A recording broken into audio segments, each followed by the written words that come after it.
Muy buenos días. Bienvenida, Elcita. ¿La mamita? ¿Sí? Ay, qué dicha. Bienvenidas, de verdad. Qué bendición tenerlas. Dígale al que está al lado, feliz Semana Santa. Estamos comenzando, entrando a la Semana Santa. Qué bendición.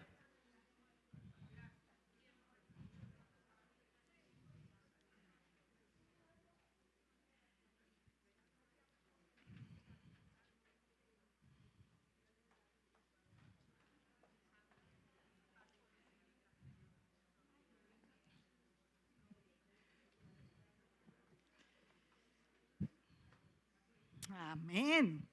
Bueno, vamos a orar para que el Señor nos bendiga con la palabra que nos penetre en lo más íntimo. Padre, gracias. Gracias te damos por esta mañana. Gracias por la bendición que nos das de poder estar congregándonos en tu nombre, Señor. Pedimos, Dios, que tu palabra penetre en la vida de cada uno de nosotros, que tú seas levantado, que tu nombre sea levantado. Te damos gracias, Señor, en el nombre de Jesús. Amén, amén. Ahorita pensando en las leyes que están entrando a nuestro país, estaba pensando qué bendición que nosotros todavía podemos predicar el Evangelio y podemos celebrar la Semana Santa. Yo he estado en países donde la Semana Santa no se celebra, es prohibido, donde no hay el festivo ni nada de lo que tenemos acá. Entonces, en un sentido, pues todavía tenemos esa bendición. Yo creo que el tiempo es corto. Entonces, esta Semana Santa aprovechémosla hasta lo máximo que podamos. Ya muchos han salido, ¿sí? Vemos que casi la mitad de la iglesia ya ha salido. Si usted va a salir esta Semana Santa, pues el pastor nos da unos tips, ¿cierto? Para cuando salimos y bendecimos nuestra familia y mostramos la creación de Dios, ¿no? Ese es el punto, ¿no? De que este año vamos a salir mucho, eso fue lo que él profetizó, ¿no? Que este año vamos a pasear mucho y vamos a celebrar mucho y vamos a decir que el Señor es el creador, ¿cierto? Esta semana vamos a recordar que Cristo murió en la cruz, pero más importante que eso, ¿qué es? Que Cristo resucitó. Nosotros celebramos el día de la resurrección. Dentro de 8 días vamos a celebrar la resurrección. Es el día más importante que celebramos los cristianos. Porque si Cristo no resucitó, ¿qué? En vano es nuestra fe, en vano es nuestra fe. Por eso en el mundo cristiano, especialmente el mundo evangélico, pues el día de resurrección es lo máximo, es una fiesta. Las iglesias se repletan. Eso es, mejor dicho, puede ser que nunca fue en todo el año a la iglesia, pero el domingo de resurrección va la gente a la iglesia. Entonces vamos a invitar gente. Si estás aquí, invita gente, ven, no nos perdamos de lo más maravilloso. Pues claro, todos los domingos celebramos la resurrección de Cristo, ¿no? Pero qué dicha celebrarlo todos juntos. Esta semana los jóvenes de Connection van a estar en Anolaima, en el parque. ¿Cuántos jóvenes? A ver, esto sí es. Bueno, vimos ahí jovencitos que están con el pastor, porque creemos que estamos traspasando esto a la nueva generación, ¿cierto? Ya nosotros estamos pasando, pero todavía tenemos la fuerza. Entonces, ahí estamos pasándoles ese fuego a ellos, porque ellos van a tomar la bandera y van a seguir predicando a Jesucristo. Esta semana están los jóvenes de Conexión, como les dije, en Anolaima. y van a ir al parque de la vida, ¿no? ¿Cómo es? De la Biblia, ¿no?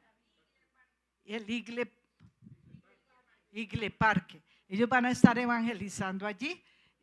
Como les contaba el pastor, es un parque donde hay la temática de las historias bíblicas y pues mucha gente, muchos turistas van, aún no cristianos, mucha gente se entrega al Señor y ha habido testimonios de que gente es sanada en ese Igle Parque. Entonces, si usted quiere ir, pues los animamos a que vayan. Los jóvenes van a hacer evangelismo allí y creo que van a hacer algo de teatro o algo allí en un día, ¿no? Pues eso escuché, pero bueno, ellos están ahí, van a estar y el domingo pues estamos aquí nuevamente todos y el pastor va a estar. Entonces, como les dije,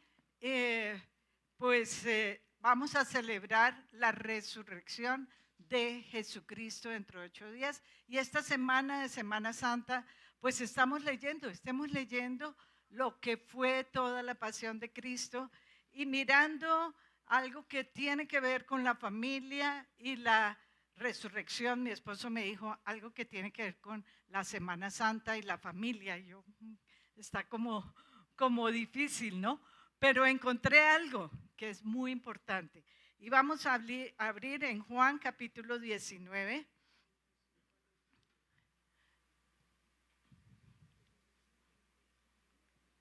Del versículo 25. Y el punto número 1 dice, la última preocupación de Jesucristo estando en la cruz. Junto a la cruz de Jesús estaban su madre, la hermana de su madre, María, la esposa de Cleofás y María Magdalena. Tantas Marías, ¿no? Todas eran Marías. Cuando Jesús vio a su madre y al discípulo a quien él amaba a su lado, dijo a su madre, mujer, ahí tienes a tu hijo.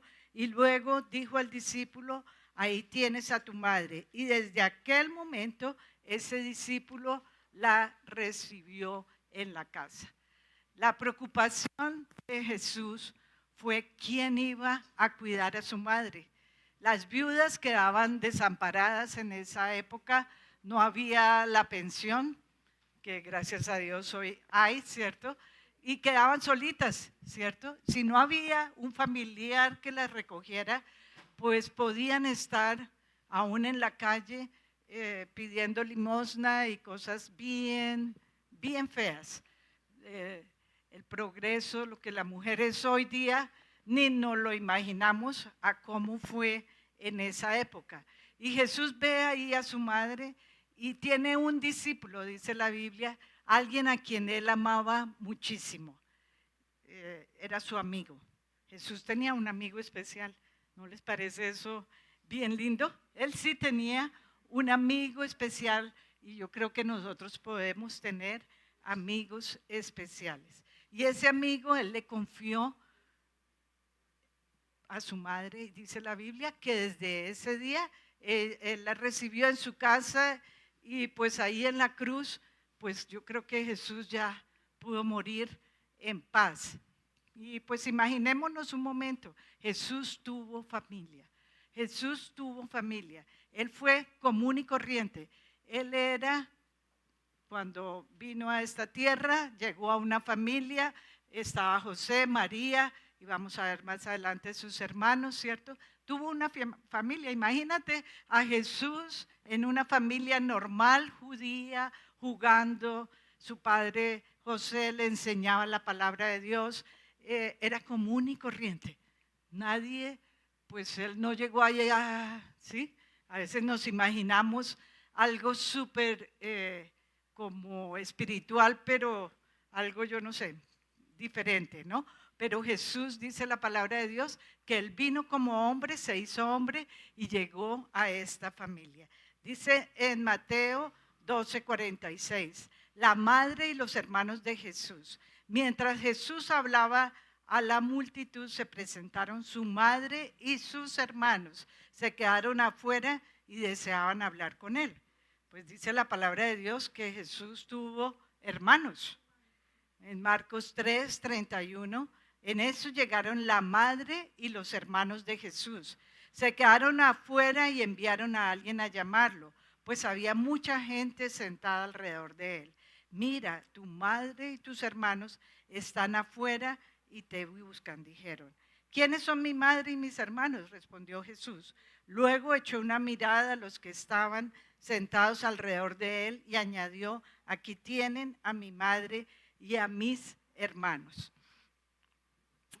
Como dura esta palabra, ¿cierto?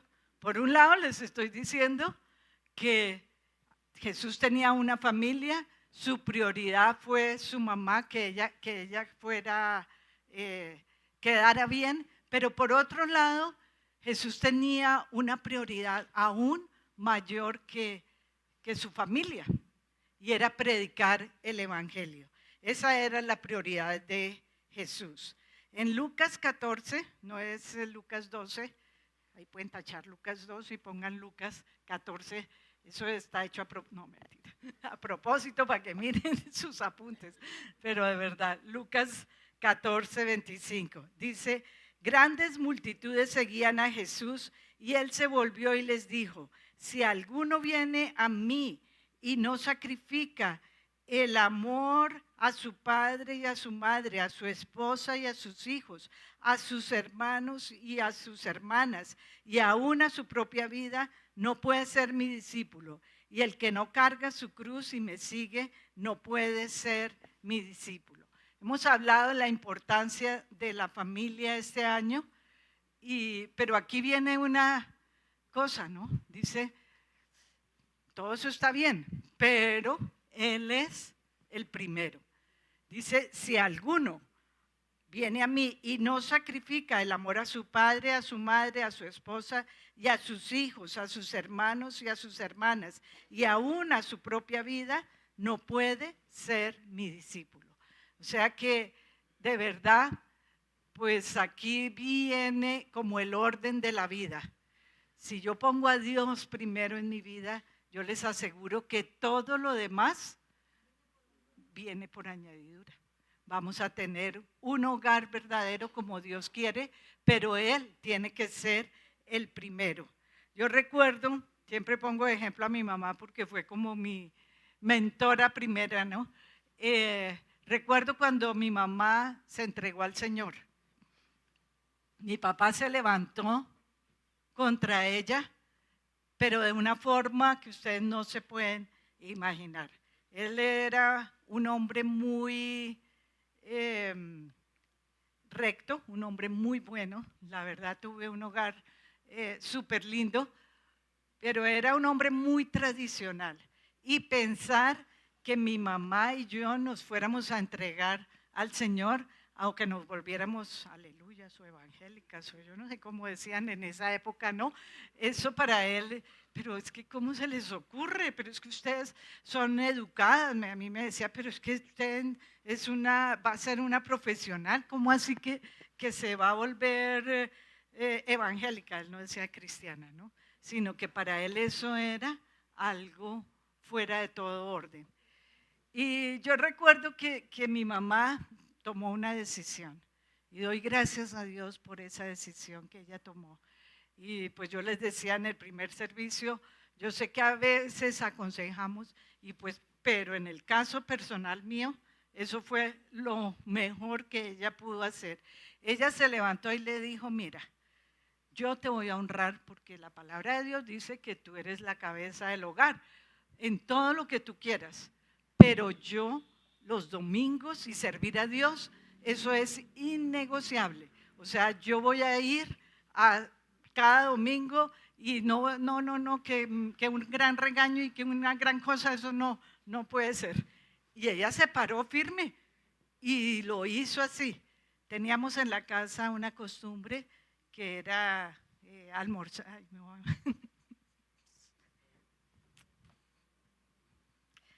Tengo hambre. Bueno, que era que almorzáramos todos juntos. Es que no puedo mirar a Pilar. Y toda la familia tenía esa costumbre. Para él eso era, mejor dicho, ustedes pueden estar entre semana en todo lo que sea, pero el domingo tienen que estar aquí porque el almuerzo familiar es muy importante. Era un almuerzo muy elegante, la mesa muy bonita, todo perfecto para tener ese almuerzo familiar. Ese era nuestro día de familia, sin ser cristianos, pero toda la vida eso fue pues una ley. Cuando crecimos y tuvimos los novios, ellos tenían que, podíamos salir entre semana, pero el domingo el almuerzo tenía que ser. Entonces mi mamá se levantaba súper temprano, yo no sé a qué horas, porque a mí nunca me puso esa carga. Se levantaba temprano, dejaba puesta esa mesa divina, ponía el almuerzo, lo dejaba listo y nos íbamos para la iglesia todos los domingos. Cuando llegábamos, él apenas estaba levantando, mis hermanos ahí también, pero ya estaba todo listo para el almuerzo familiar. Él llegó a entender que para mi mamá Dios era lo primero. Y doy gracias a Dios por eso, porque ella puso, yo en mi casa serviremos al Señor. Y hoy día casi todos sus nietos, faltan algunos, o falta una yo creo, sirven a Dios. Y no que simplemente vayan a la iglesia, no, son jóvenes que están sirviendo al Señor. Ya no están aquí en Colombia algunos y ya no estamos nosotros ahí, ay, que se levante, que vaya a la iglesia, que no sé qué, no. Ya ellos han tomado la decisión de servir a Dios y están sirviendo al Señor gracias a que alguien cambió la historia de una familia. Sí, ella no hubiera sido firme, yo creo que no, nosotros no hubiéramos visto esa firmeza y ese amor a Dios de una manera tan maravillosa, ¿no? Hasta hoy día, pues lo único que ella hoy día repite son los salmos por la noche, ya casi no nos habla, pero el Salmo 23, el Salmo 91, nos lo repite de memoria y todo el mundo queda aterrado. Ay, pero ella sí habla, sí, ella tiene, ay, pero ella sí canta, sí, cuando le cantamos las canciones y adora a Dios, ¿no? Pero cambió la historia de una familia. La palabra de Dios dice que, pues también Carmencita leyó, es necesario obedecer a Dios antes que a los hombres. Entonces, pues hay momentos, ¿cierto? Vamos a ponerlo a Él en primer lugar. Jesús puso su prioridad, que era predicar el Evangelio, proclamarse Él como Mesías y primero por encima de todo, ¿cierto? Amaba a su mamá y me imagino a sus hermanos, pues a toda la humanidad, ¿no? Porque dice, mi madre y mis hermanos son ustedes, ¿no? O sea que Él nos ama como una familia, eso es algo maravilloso, ¿sí? Esa fue la prioridad de Jesús. En Efesios 5:21 dice, someteos los unos a los otros en el temor del Señor. Pero vemos ahí en el punto 4 que para Jesús no fue nada fácil como no es para ninguno de nosotros. El pueblo de Jesús se escandalizaba a causa de él. En Mateo 13, no es Marcos, ahí dice Marcos 13, es Mateo 13, si quieren tachar ahí también. Nos excusan que a veces se nos pasamos los apuntes muy rápido y faltaba corregir eso. Mateo capítulo 13. Dice en el versículo 53, cuando Jesús terminó de contar estas parábolas, se fue de allí. Al llegar a su pueblo, comenzó a enseñar a la gente en la sinagoga. ¿De dónde sacó este tal sabiduría y tales poderes milagrosos? Decían maravillados. ¿No es acaso el hijo del carpintero? ¿No se llama su madre María y no son sus hermanos Santiago, José, Simón y Judas? ¿No están con nosotros todas sus hermanas? Ahí sí no dicen los nombres, ¿no? Por eso les digo, los hombres eran más importantes, ¿no? Pero tenía hermanas, no solamente tenía hermanos, sino hermanas. Así que de dónde sacó todas estas cosas y se escandalizaban a causa de él. Pero Jesús les dijo, en todas partes se honra a un profeta, menos en su tierra y en su propia casa. Y por la falta de fe de ellos no hizo allí muchos milagros. En Marcos 6:3 también está la misma historia. Ni siquiera los hermanos creían en él. Él era, como les digo, alguien conocido por los vecinos de su pueblo. Todo el mundo decía, pero ese no es el hijo del carpintero.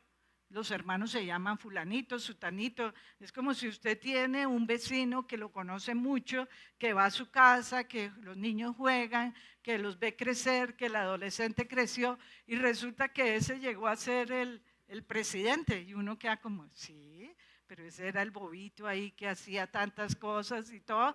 Uno queda como escandalizado. Así era los vecinos de Jesús, lo conocían. Seguramente Jesús era carpintero también, porque era la costumbre que el padre enseñara el oficio a los hijos. Entonces él era un carpintero común y corriente y de pronto dicen, y este ahora dice que profeta y hace milagros, como así, ¿no?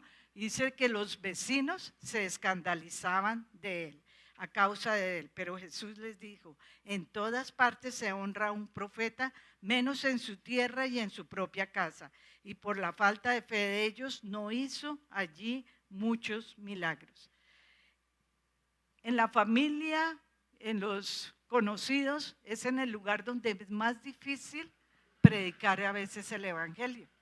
Cuando algún miembro de la familia se entrega al Señor, pues le toca pagar un precio. Nosotras, como les cuento, mi mamá y yo, tuvimos que abrir la brecha, ¿cierto? Pagamos un precio. Ya hoy pues me parece eso tan lejano y me parece eso que risa, ¿no? Pero en ese momento era algo súper difícil. Cuando yo me fui a casar, mi papá me dijo, pero ¿cómo así que se va a casar en una iglesia cristiana? Eso mejor, no, si usted no se casa en la iglesia católica, yo no voy a entregarla. Eso es mejor, vaya y arrejúntese, entonces, porque eso qué es. Entonces yo lloraba y yo decía, Señor, y le dije a mi esposo, yo no me caso si mi papá no me entra a la iglesia. Imagínense, le tocó ponerse a ayunar, a orar, de todo, porque hasta que él le dijo que sí, que él pues me entraba a la iglesia y pues él iba a ser ese hombre pues que me iba a entregar a mi esposo. Así era para nosotros nuestro padre, a pesar de que no conocía del Señor, ¿no? Pues cuando él recibió al Señor después, 2 meses antes de morir, 40 años duró mi mamá orando por él. Pero cuando él recibió al Señor, dijo, sí, yo creo lo que dice Juan Marcos, porque él sí tiene un buen testimonio. Yo, oiga, 40 años, ¿no?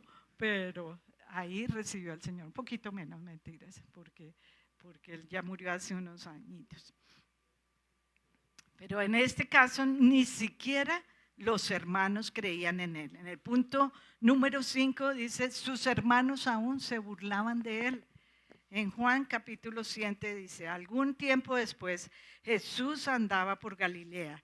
No tenía ningún interés en ir a Judea, porque allí los judíos buscaban la oportunidad para matarlo. Faltaba poco tiempo para la fiesta judía de las enramadas. Así que los hermanos de Jesús le dijeron, deberías salir de aquí e ir a Judea para que tus discípulos vean las obras que realizas, porque nadie que quiera darse a conocer actúa en secreto. Ya que haces estas cosas, deja que el mundo te conozca. Lo decían como en burla, ¿sí? Lo cierto es que ni siquiera sus hermanos creían en él. Le decían eso para probarlo, ¿no? Por eso Jesús les dijo, para ustedes cualquier tiempo es bueno, pero el tiempo mío aún no ha llegado. El mundo no tiene motivos para aborrecerlos.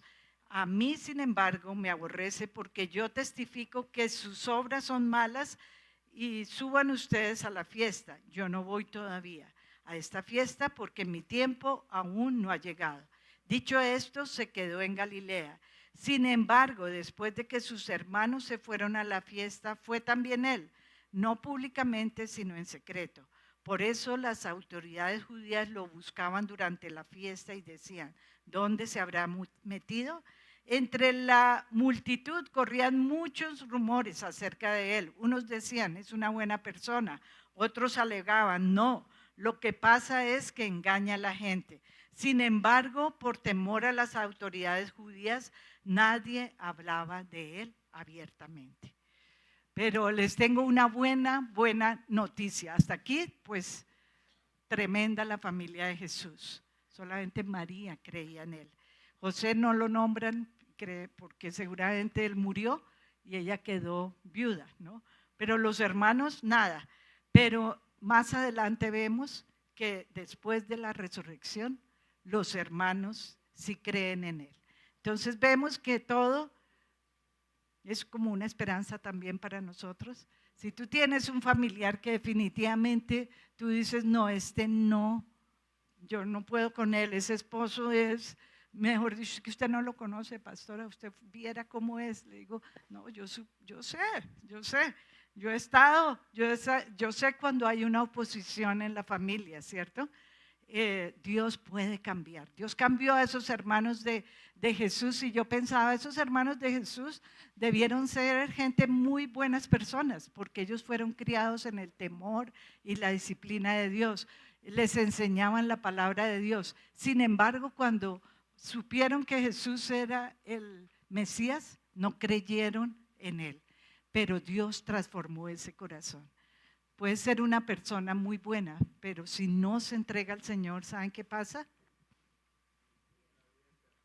Perdemos la vida eterna, ¿no? El testimonio mío es algo parecido. Yo también me creía como muy buenecita, ¿no? No es que yo no voy a esas fiestas, yo no hago, bueno, todo lo que las compañeras hacían. Entonces, pues uno como que a veces se siente más que los demás, ¿no?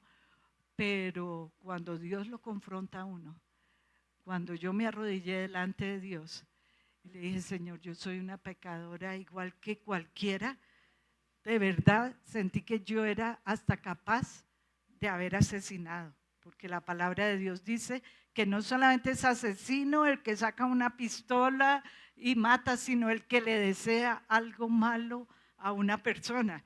Y cuando yo entendí eso, mejor dicho, ahí sí Dios hizo conmigo lo que tenía que hacer, ¿no? Y la mayoría de gente, pues somos personas normales, ¿cierto? Personas buenas, que no hemos matado, asesinado, cosas raras, ¿sí? Pero si tú no te entregas a Dios, realmente estamos mal. En 1 Corintios, el capítulo 15, versículo 3 dice, porque ante todo les transmití a ustedes lo que yo mismo recibí, que Cristo murió por nuestros pecados según las Escrituras. Eso es lo que estamos celebrando en esta Semana Santa, ¿no? Que fue sepultado, que resucitó al tercer día según las Escrituras, que se apareció a Cefas y luego a los 12. Después se apareció a más de 500 hermanos a la vez, la mayoría de los cuales vive todavía, aunque algunos han muerto.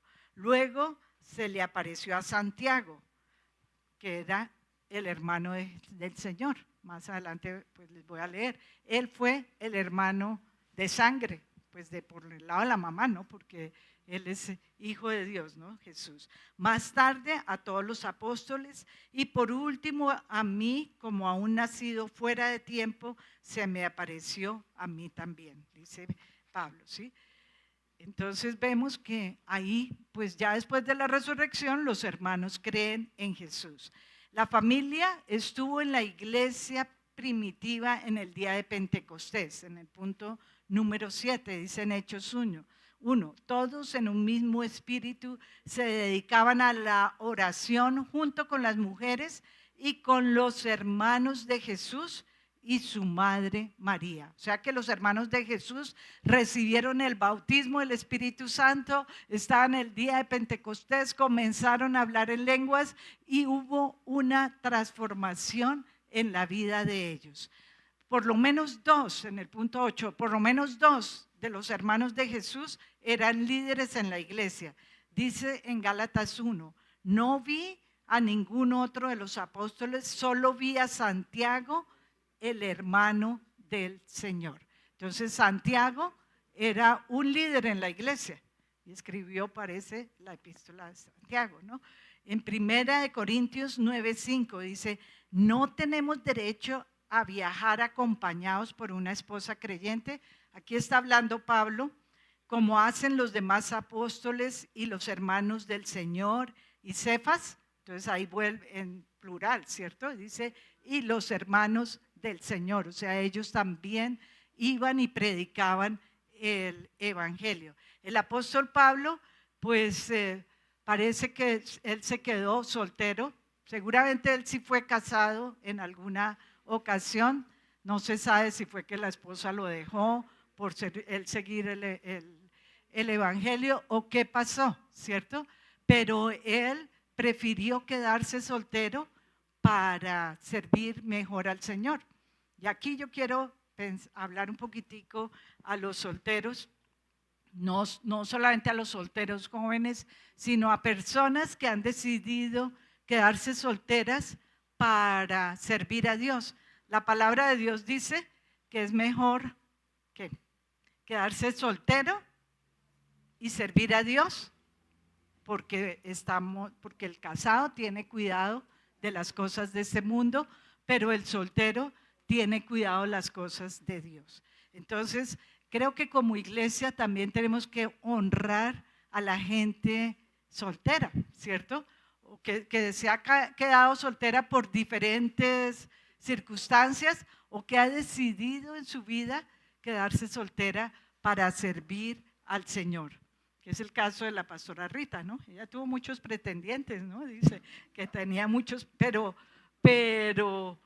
a todos les dijo que no, porque ella quiso ir a servir al Señor libremente, ¿no? Y decía, pero yo cómo voy a tener un hombre ahí y pues mañana me voy con mi guitarra, me demoro 3 meses y después lo dejo y me voy. No, pues era como difícil, ¿no? Entonces, Dios tiene cuidado de las personas solteras. Dios tiene cuidado de las viudas.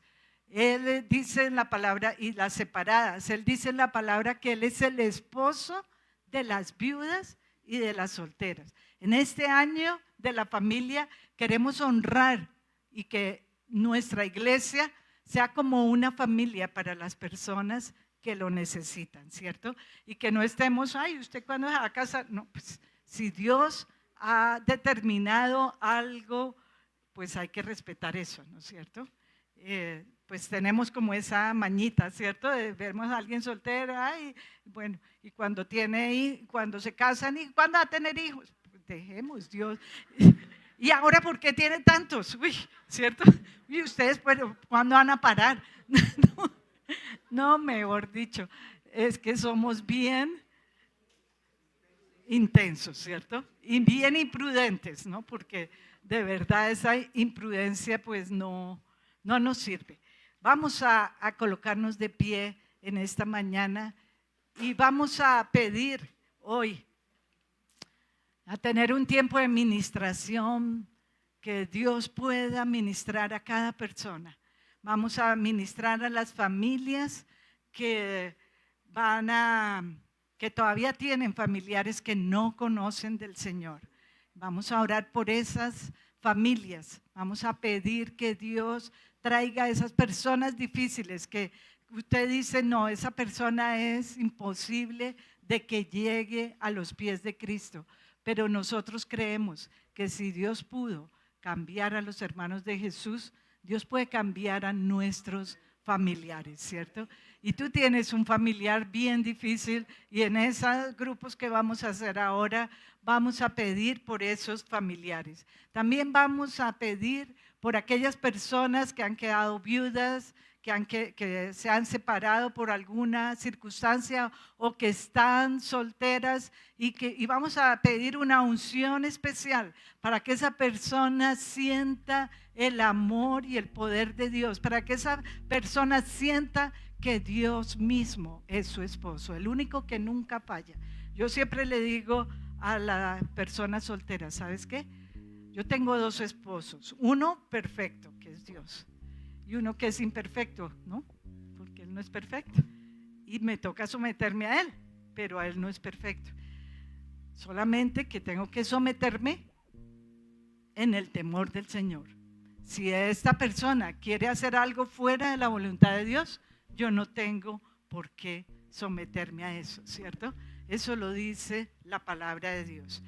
Y vamos a orar por esta Semana Santa, que Dios te dé toda la oportunidad de salir y predicar. Y si vas a salir, que Dios guarde tu entrada, tu salida, que tus hijos puedan ver la naturaleza, que nosotros que vamos a Cuba podamos ministrar con todo el poder de Dios. Por favor, oren mucho por Cuba en esos grupos, porque pues no está pasando el país, pues nunca ha estado bien, pero parece que hay bastantes problemas y estamos clamando porque realmente nosotros podamos ir y ministrar allí.